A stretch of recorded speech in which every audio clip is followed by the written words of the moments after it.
Each video module consists of a video program presenting an overview of the topic and a manual containing much more detailed information as well as exercises. To master each topic, you must use the module's components together. View the video program, read the manual, and work the exercises.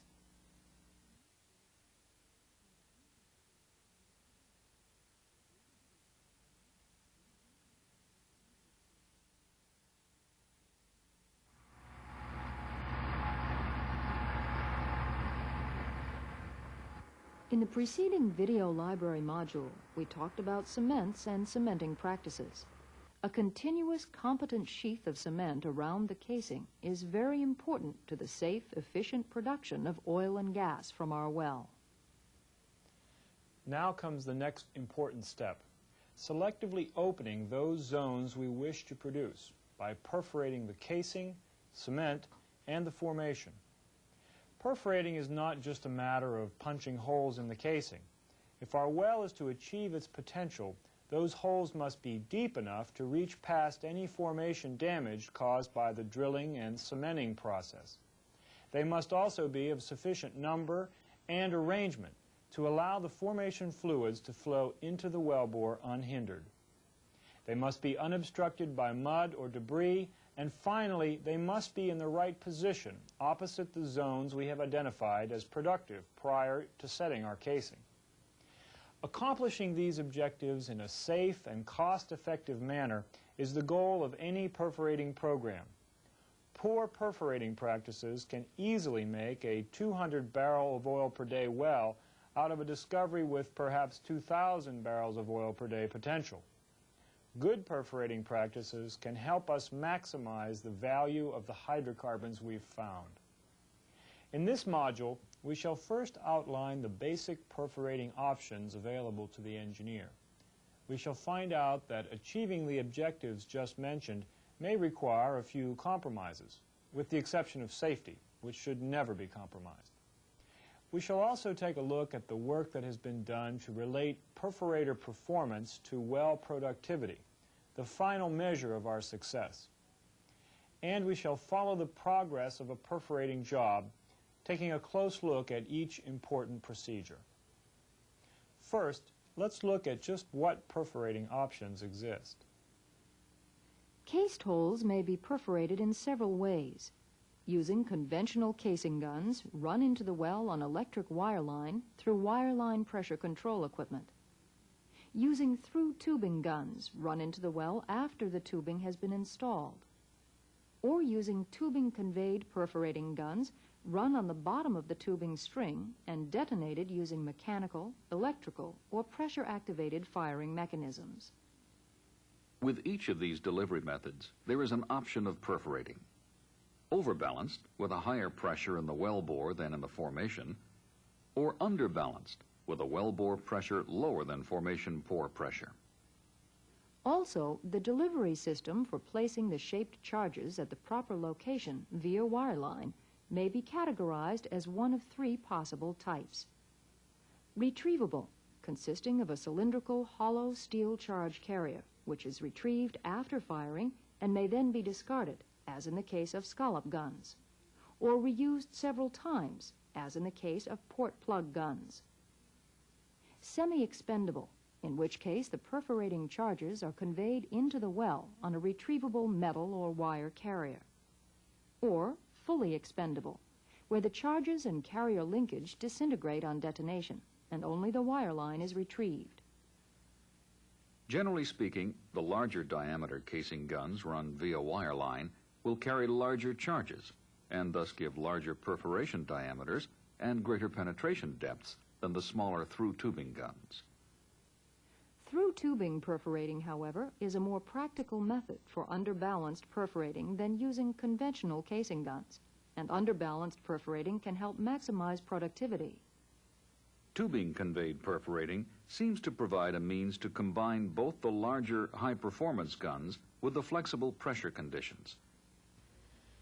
So we see that in considering just these perforating features, wireline versus tubing conveyed, overbalanced or underbalanced, retrievable or expendable guns, We already can come up with at least a dozen different useful design combinations to choose from. All this is without yet considering the variety of shape charges available. Let's look at how a shape charge functions. The shaped charge, or jet perforator, first came into use in the oil field in the 1950s, following the development of explosive technology during the Second World War. The four important components of the shaped charge are the conical metallic liner, the main explosive charge, the primer explosive, and the case that encloses the charge. Simply stated, the firing is electrically initiated by the detonator or blasting cap via the detonating cord, which in turn sets off the main charge. Explosive pressure on the metal liner causes it to collapse inwardly along its axis, forming a high-velocity jet of fluidized metal. Moving at a velocity of 25,000 feet per second, and with a pressure of 15 million pounds per square inch, the jet displaces the casing, cement, and formation, creating a perforation in only several hundred microseconds. Depending on the design of the shaped charge and the type of materials being perforated, the perforation length is generally about 2 to 20 inches, 5 to 50 centimeters, and the entrance hole diameter about 0.2 to 1 inch, or 0.5 to 2.5 centimeters. There is a zone of crushed rock around the perforation, and the precise shape of the perforation will vary somewhat depending on charge geometry, gun positioning, and target characteristics. For example, although the exterior of these charges look identical, this charge is designed to give large diameter perforations for easy gravel packing, while this charge is designed to penetrate deeply with a somewhat smaller entrance hole. Here we see a charge that is designed to be run in a 6-inch or 7¼ inch diameter carrier, while this charge is made for a 1 11/16 inch carrier. There is quite a bit less explosive power in this smaller charge, but that power can still be focused on maximizing hole size or penetration, depending on the needs of the completion. The position of the gun in the casing is another important parameter in determining the size of the perforation. Gun clearance is the distance from the casing inner surface to the gun. Penetration and hole size generally decrease as clearance increases. This issue is particularly important when small diameter guns are run through tubing into larger diameter casing. In such situations, the gun needs to be positioned against the side of the casing to create a single line of deep perforations. This arrangement, called zero-degree phasing, may introduce an undesirable pressure drop in high-rate wells. Phasing the charges at 60, 90, 120, or 180 degrees would reduce this problem, but at the price of reduced penetration and hole diameter when using through-tubing guns. The third most important factor in shaped charge performance is the strength of the target material. For example, a charge that penetrates 5 inches into the Berea sandstone target shown here will only penetrate 2 inches in a much stronger sandstone.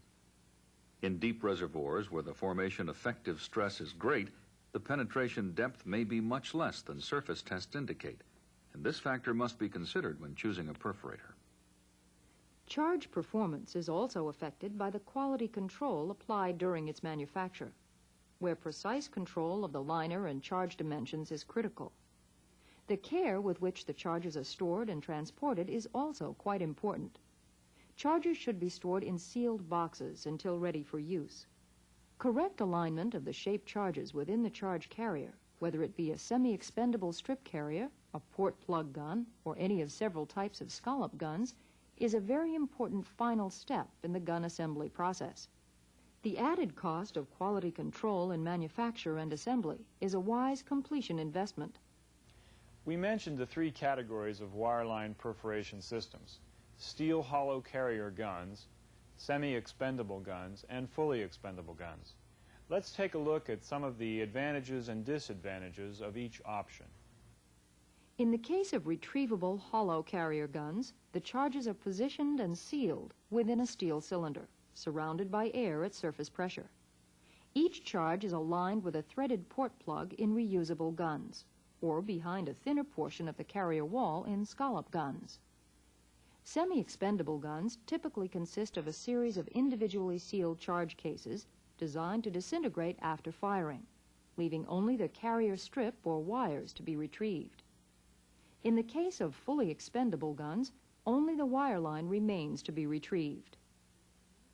The advantages of retrievable hollow carrier guns include high reliability because all components are protected within the carrier, heavier and stronger construction than expendables, permitting rougher treatment and faster running speeds, generally higher temperature and pressure resistance, very little debris left in the well, retention of the explosive force within the carrier, eliminating casing deformation, a positive indication of firing provided by the condition of the port plug.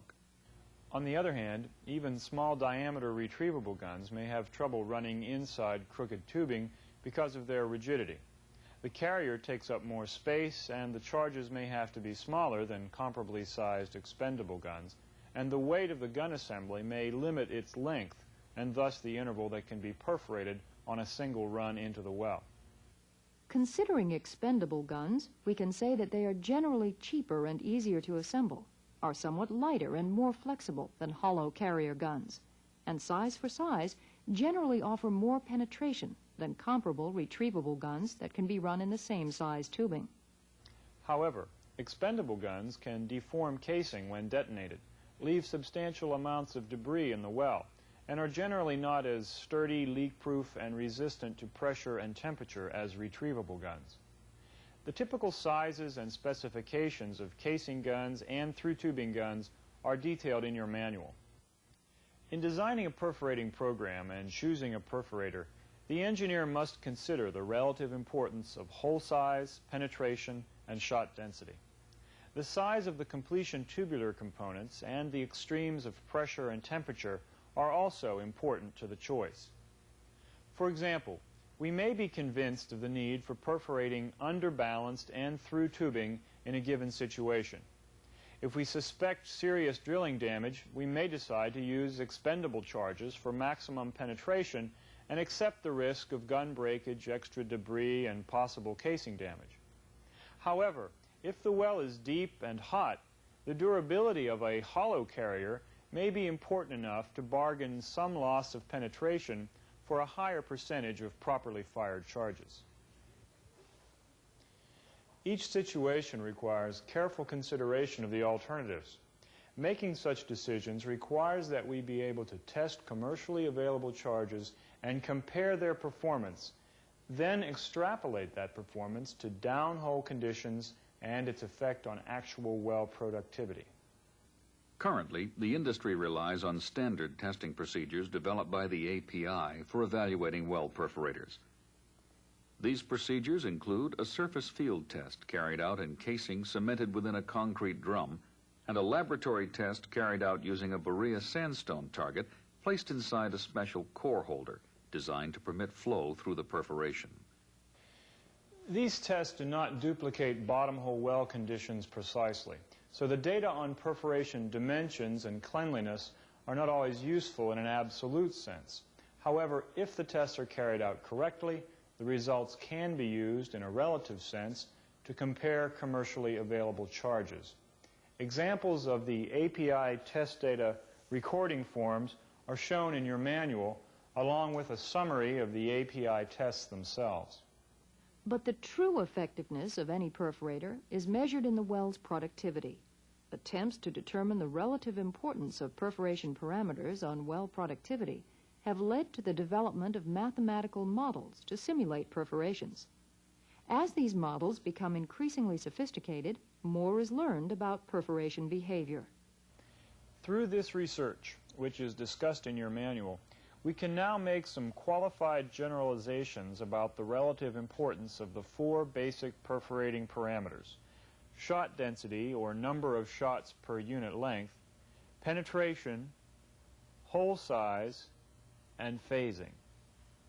For example, high shot density is considered of greatest importance in anisotropic or laminated reservoirs. Penetration is less important than shot density when drilling damage is minimal. However, in deep damage situations, it becomes critical. Some type of angular phasing is important when high rates are expected, but generally speaking, phasing should not be gained by sacrificing penetration. Hole size is relatively unimportant beyond a minimum of 0.25 inches, unless the well must be gravel-packed or fractured, in which cases hole size is very important. We should emphasize that obtaining an adequate shot density not only requires that the appropriate number of charges be run into the hole and that they fire correctly, but that the resulting perforations remain unobstructed and open to flow. The effective shot density depends on the type of formation, the quality of the charge, the type of completion fluid, the magnitude and direction of differential pressure, and the flow time allowed for cleanup. The type of formation will influence the depth of the perforation and the degree of rock crushing. The charge quality will influence the uniformity of the perforation tunnel and the type of debris that must be removed. Most importantly, positive pressure perforating can result in plugged perforations. Even though subsequent swabbing may remove some plugging, other perfs will remain plugged once a few perforations are open. If clean, solids-free, formation-compatible fluids are used when perforating overbalanced, the degree of damage can be decreased. However, reverse pressure or underbalanced perforating can greatly enhance perforation cleanup. Excess underbalance can also lead to problems. Sanding of the well, migration of fine plugging particles through the formation, or on rare occasions even casing collapse. Several researchers have suggested underbalance ranges for different permeability formations and different formation fluids, and these are given in Section 2 of your manual. In any case, a volume of fluid should be flowed from the well after perforating to remove perforating debris and improve the condition of the crushed zone. Wells should not be injected into before they have been given a chance to clean up. There are several techniques for achieving a high effective shot density. Underbalanced through tubing wireline perforating, underbalanced tubing conveyed perforating, positive pressure perforating with reverse surging, and positive pressure perforating with perforation washing. In through tubing perforating, the tubing and packer are run and set in the cased unperforated well. Pressure control equipment is installed and tested. The gun assembly, including the charge carrier, weights, positioning tool, and collar locator, are run into the tubing on a single conductor cable. After firing, the well is typically flowed for 15 to 30 minutes before the gun and/or cable is recovered. It is important to design the degree of underbalance to prevent blowing the cable up the hole due to frictional forces imposed by the flowing cushion fluid. With tubing conveyed perforating, a hollow carrier gun is run into the well on the tubing string. The tubing may be run dry or partially filled with a fluid cushion to establish the proper level of underbalance. The packer is set and a vent is open to equalize the pressure below the packer with the tubing.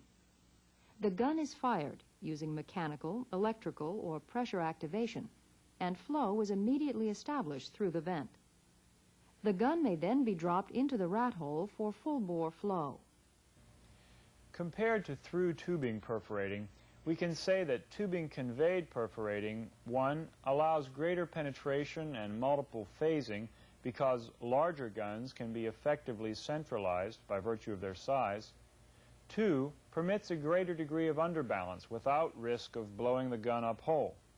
And 3, may be the least expensive option in cases where significant rig time is saved, although the equipment and service may cost more. However, because the gun is usually not retrieved, we can never be positively certain of individual charge detonation, as with wireline conveyed guns. Good charge quality control should reduce the risk of misfires in either case. The two other types of perforation cleanup techniques listed in your manual first require conventional perforation of the casing in an overbalanced condition using larger guns and clean, solids-free completion fluids. Then, in the case of the perf surge technique, an underbalanced tubing string is run into the well and set with a packer. When a shear disc within the tubing string is ruptured, the perforations are subjected to a sudden surge of drawdown, expelling any debris that may be present due to the overbalanced perforating. In the perf wash technique, the conventionally shot perforations are washed using a cup assembly that forces clean fluid into one set of perforations and out of another.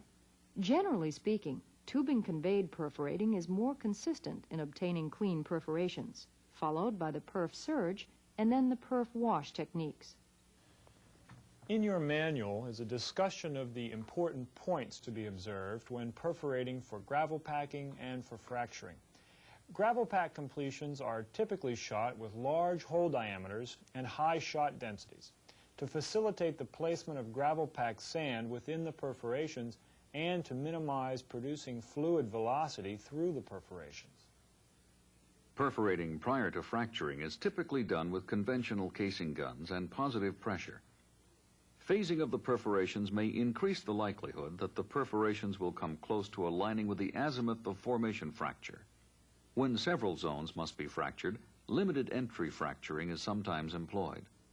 In this technique, the perforation diameter and number are limited in order to maintain a high bottom hole pressure and break down successive zones. Penetration, shot density, phasing, and hole diameter are the variables that may be adjusted depending on the particular perforating situation. Generally speaking, a technique that ensures the maximum number of open perforations extending beyond any damage is the best alternative for a natural completion. When fracturing or gravel packing is to be undertaken, perforation diameter becomes important. In the next unit, we shall follow a perforating job as it is performed. For now, please read sections 1 and 2 in your manual and work the appropriate exercises.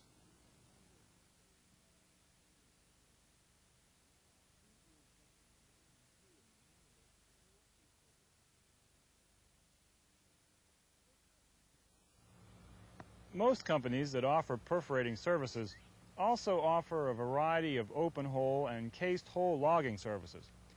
And much of the basic equipment is the same. The equipment includes the perforating tools themselves, of course, the cable, the sheaves, tension indicator, the logging truck, including a cable winch and electronic control panels, and the pressure control system. The tools include a casing collar locator run above the perforating guns, which magnetically detects the position of each casing collar as the tool string is pulled up the hole. Gun weights are sometimes added to help move the tool string down the hole. Remember that the well pressure is acting against the cross-sectional area of the cable. For example, a common cable size of 7/32 of an inch would need a tool string weight of 190 pounds to exactly offset the force exerted on the cable suspended in a well with 5,000 psia at the surface. The monoconductor cable normally used for perforating is an armored line with several layers of armor and with an insulated conductor core. If multi-conductor cable is used, as is sometimes the case in low-pressure situations, the normal 7-conductor electrical wireline cable is used, with its armor layers and individually insulated conductors. The sheave assembly is used to suspend the tools over the well and direct the cable from the truck or wireline unit. Between the top sheave and the rig elevators or crane is a tension measuring device, which measures the strain on the cable. Modern perforating and logging trucks include the drum of conductor cable and the winch system to spool it in and out of the well. A depth measurement device for keeping track of the tool's position. Electrical control equipment and a 120-volt AC generator. And also a recording device for displaying the measured log data versus depth on a film strip or for recording it on magnetic tape. The pressure control equipment is the most important component of the perforating system because it allows the perforating guns to be lowered into the well or retrieved under pressure. The assembly consists of a blowout preventer, a riser pipe to contain the perforating tools, a flow tube assembly, and an upper seal or stuffing box. When closed, the blowout preventer seals tightly around the cable, preventing pressure from communicating around the cable with the riser. The riser pipe consists of pipe sections with quick connect couplings. These couplings are designed to let the internal riser pressure work to maintain the coupling seal. The flow tube assembly provides the offsetting force which prevents well fluid from flowing out of the riser. When cable is moving into or out of the well under pressure, grease is continuously pumped into the small annular space between cable and flow tubes. Because the space is so small, the force required to offset the well pressure can be easily applied. At the top of the assembly is a hydraulically activated pack-off. The hydraulic pressure compresses a rubber packing ring around the cable in an emergency to prevent cable movement and seal up the assembly. In normal perforating situations, the pressure control assembly is either bolted to the blowout preventer stack of a drilling rig or bolted to the top flange of the tubing head or Christmas tree in through tubing perforating. The equipment is pressure tested after it's installed. After taking the necessary safety precautions to prevent stray currents from accidentally detonating the charges, a voltmeter is used to check for voltage between wellhead and truck. The casing, rig, and truck are grounded together, and the unit power sources are turned off.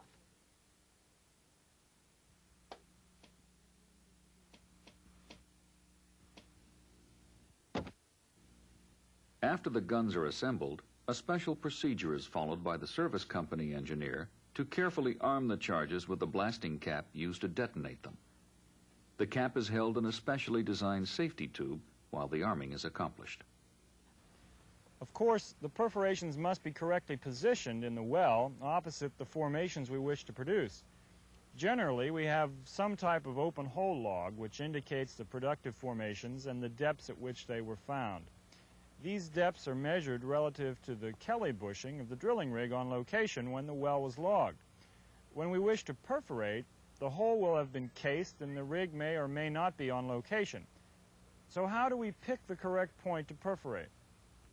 Normally, we first run a cased hole log such as a gamma ray or neutron log, along with a casing collar locator. This log, called the Perforating Depth Control or PDC log, relates the depth of the formations behind pipe to the casing collars. This log is then laid over the open hole reference log, which has the desired perforations clearly marked. The radioactive trace is carefully matched and checked by shifting up and down to avoid correlating the wrong formations. The marked perforation intervals are traced onto the PDC log. Also, remember that the casing collar locator is several feet away from the radioactive tool. This difference must be compensated for within the electronics of the system through a memorizing feature, or else by hand on the PDC log. With the perforating depth control log in hand, we now have a relationship between the formations to be perforated, the desired perforation intervals, and the casing collar depths. Next, the gun assembly must be carefully measured and sketched, noting the distances from the casing collar locator to the top shots of each charge carrier and the length of each gun. The depths at which the casing collar will be located when the charges are positioned correctly across the intervals to be perforated must be noted for each gun. The gun assembly is introduced into the riser and the pressure control assembly is sealed. A grease seal is established in the flow tube. The blowout preventers or Christmas tree swab valve can now be opened when the gun assembly is ready to be run into the well. Now, in order for the guns to be positioned correctly across from the intervals we wish to perforate, we need to correlate the casing collars measured by the gun assembly with those on the PDC log. Here is where a few odd-sized casing joints run in the vicinity of the productive zone will be helpful in distinguishing one collar from another. Starting below the perforating depth, the collars are logged up the hole and the log is correlated with the PDC log. Any necessary depth correction is made to the odometer. The collars are logged again, and the match checked by shifting the log one collar length in either direction. With a gun assembly on depth, the collar locator is positioned at the designated depth and the gun is fired. If the well is perforated underbalanced through tubing, the placement of the pressure control assembly on top of the tree allows the well to be flowed for a time before removing the gun and cable. If a retrievable gun is used, the engineer should verify, after retrieving the gun, that all the charges have fired. An inspection of the port plug holes, or scallops, will indicate if the charges have fired properly. A round hole near the center of the port plug, or scallop, indicates that the charge was correctly aligned and properly functioning. Any charge debris left in the carrier should be relatively small fragments. Practically whole charge cases indicates low-order firing of the charge. As with any completion operation, thorough job planning is a prerequisite to a successful perforating procedure. And the first step in planning a perforating job is to accumulate the necessary data. Of primary importance is information on the well tubulars, specifically casing or liner size and weight, tubing size and weight, packer type and pressure limits, wellhead connection, and pressure test specifications for tubing, casing, and wellhead.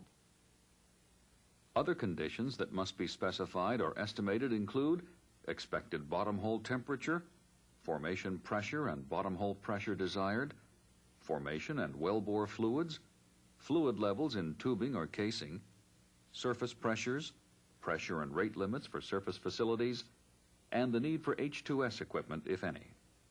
Of course, the open hole log used to pick the perforating intervals will be needed, with the intervals clearly marked and the depths recorded. The order in which multiple intervals must be perforated is also important. Your manual has some additional suggestions on choosing a perforating service company and ensuring good shape charge quality. Be sure to read over these points in Section 3 of the manual. For now, let's take a look at another perforating alternative, tubing conveyed perforating. The primary advantage of tubing conveyed perforating is that it provides a method for combining the high performance of large guns with the opportunity to perforate highly underbalanced. This method also allows long pay intervals to be easily perforated because gun length is not constrained by weight or riser height. And highly deviated wells are easily perforated in this manner, since the guns are pushed down the casing.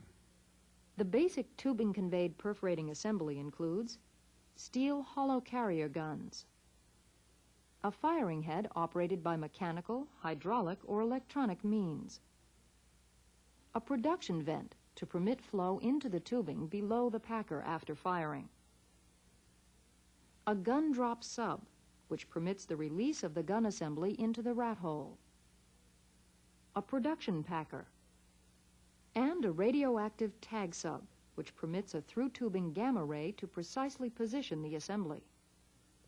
The firing system may be any of several types. A drop bar system, where a steel bar is dropped down the tubing and strikes a firing pin. A hydraulic firing system, where annulus pressure is transmitted to a firing head.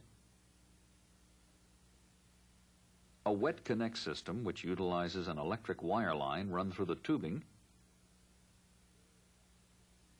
Or a battery drop, which combines the drop bar technique with a battery to provide the electrical firing impulse. The procedure for running a tubing conveyed perforating system is as follows.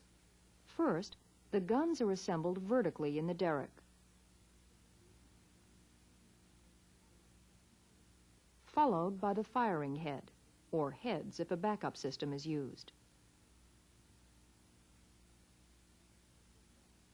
Next, the vent or production valve.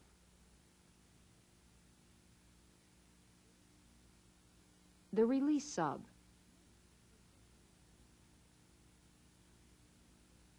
And the retrievable production packer are then added. unless a permanent packer is already in the well. In this case, the correct length of sealing elements is added. The entire assembly is lowered into the well and positioned. The packer is set and the proper degree of underbalance established before the guns are fired.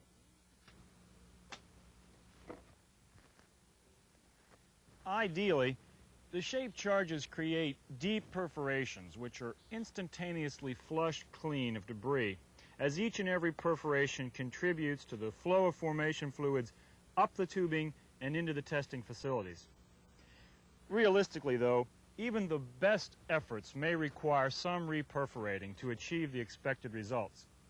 But determining if the newly perforated well is performing up to expectations requires some test data to assess the efficiency of the completion.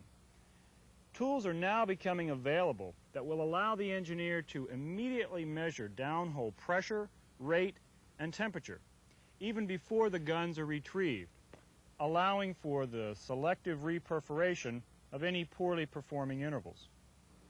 So let's summarize. In order to maximize our chances for an effective perforated completion, we should remember perforating underbalance can improve our chances for consistently achieving a high effective shot density. If overbalance perforating is chosen, clean completion fluids are a must. We should use the largest gun possible given any other constraints. Steel hollow carrier guns are generally the best choice even for through tubing perforating, unless the gain in charge size or gun length makes expendable charges preferable. Be certain to flow the well for sufficient time to flush debris from the perforation tunnels. Insist on good depth control techniques and carefully document all perforating activities. Choose a perforating company with a good record of quality control and safe operating practices. In the next module of the 300 series, we shall consider another important completion activity, acidizing. But for now, please read sections 3 and 4 in your manual and work the appropriate exercises. Good luck.